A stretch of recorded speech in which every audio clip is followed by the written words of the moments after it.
Hi, this is Scott Garibay, and today we're going to be specifically talking about two Dungeons & Dragons 5th edition adventures. We're going to be talking about Ghosts of Saltmarsh and the Yawning Portal and how they are both related, okay?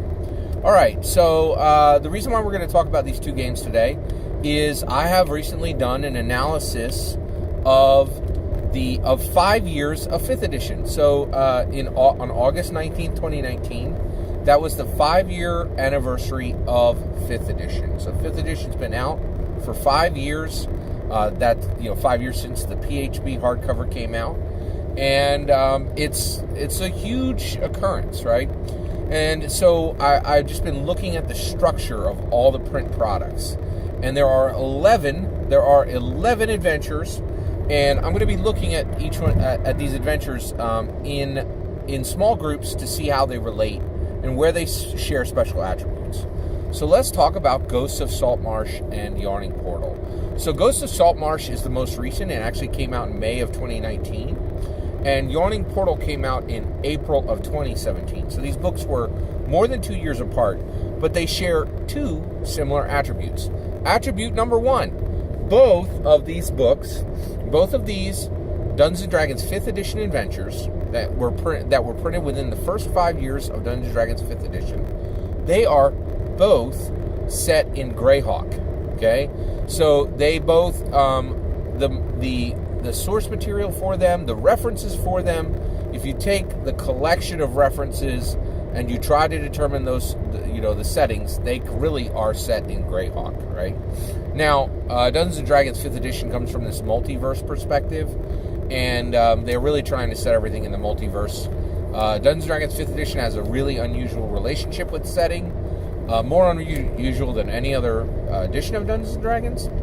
So, but these are both set in Greyhawk. Now, this is really interesting because these are the only adventures that are set in Greyhawk. Okay, everything else is all the other adventures are set in Forgotten Realms or Ravenloft. That within the 11 adventures, everything is set in Forgotten Realms, Ravenloft, or Greyhawk, and only 2 of the 11 books are set into Greyhawk.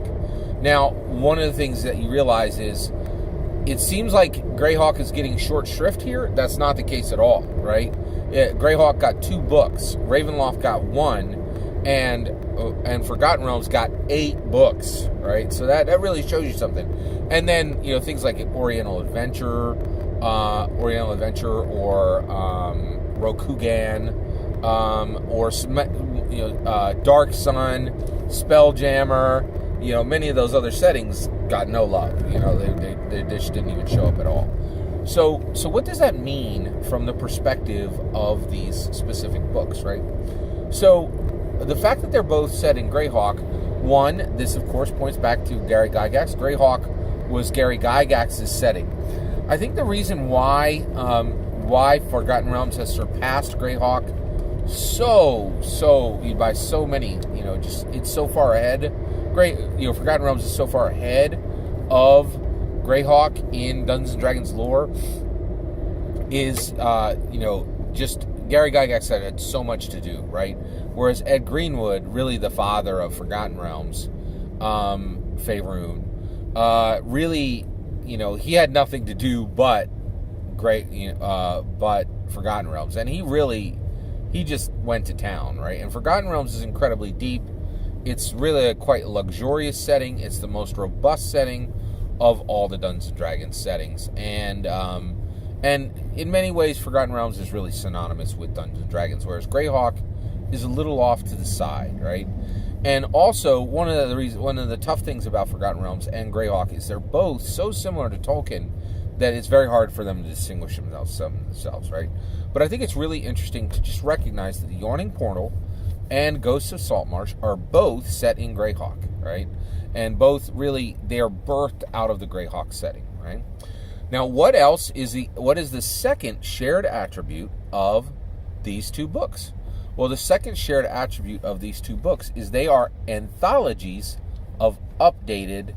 They are both anthologies of updated modules, right? So unlike all the other books in all the other adventures, these two books are not really giving you a unique, brand new story.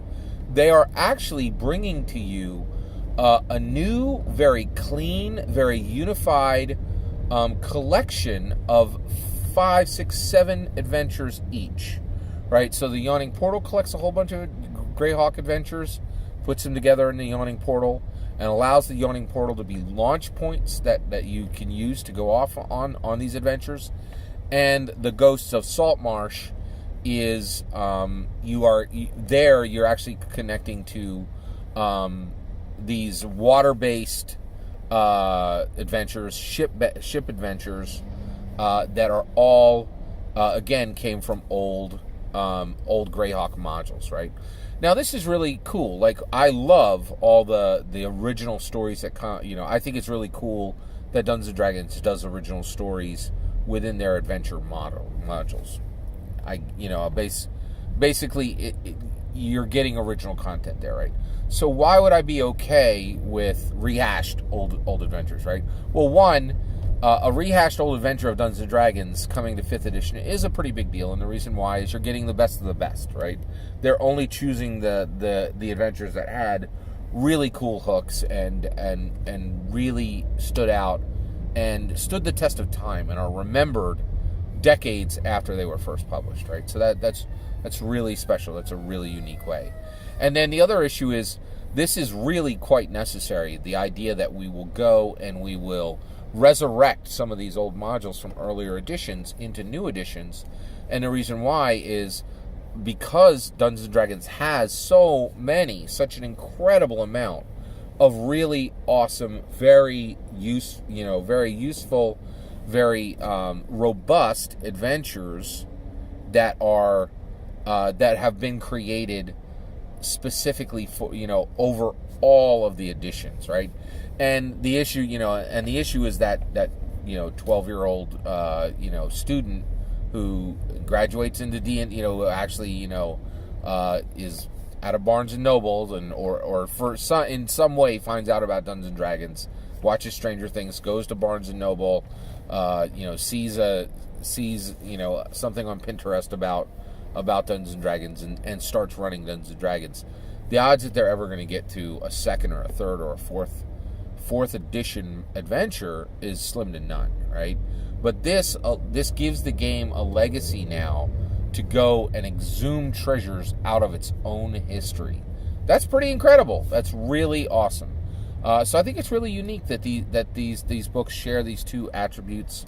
They share the attributes of being both based in Greyhawk, and they are both anthologies of updated modules. In addition to that, they are both, the third one is they're both 256 pages long, which is kind of a standard for Dungeons & Dragons 5th edition hardcovers. They're almost always that exact page count or very close to it. So I just wanted to share that with you. I've really been enjoying this kind of deep dive into 5 years of 5th edition, just using this celebration as an opportunity for me to research all the printed products. Thank you for letting me share these insights with you. Please let me know your experience with these two books. What did you think of Ghosts of Saltmarsh?